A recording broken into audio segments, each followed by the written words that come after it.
po yung nararamdaman nyo noon kapag nagsusugal kayo noon po?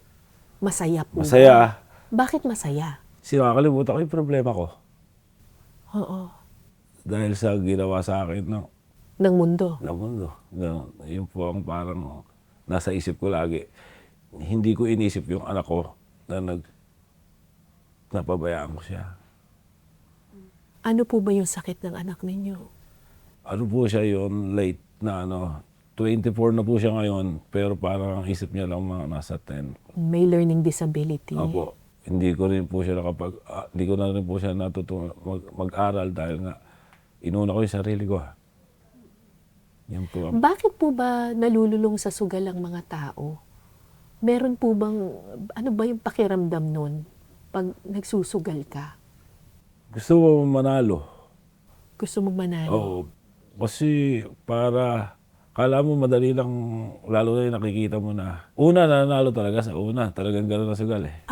Papapanalunin ka talaga Apo. sa simula. O tapos? Yun, hanggang sa, hindi mo alam, nalululong ka na, kapag natalo ka, di ba, bawiin ko ulit ito para, lalakihan ko tayo para makuha ko yung natalo sa akin. Para mabawi mo. Oo, pero hindi pala.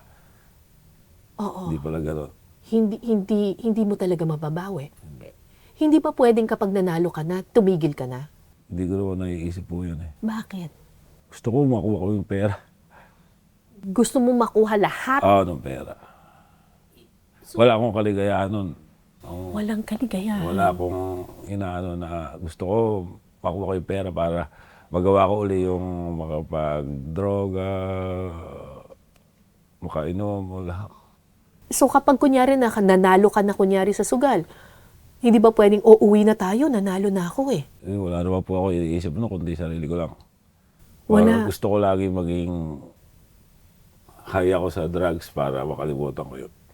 Kasi ganun daw po yun eh. Ang sugal, parang sa English, insatiable ka. Ibig sabihin, wala kang kaligayahan. Opo. Parang sige lang ng sige. Pag nanalo ka, gutom ka pa rin. Gusto mo pa rin manalo ng manalo ng manalo. Walang katapusan. Opo.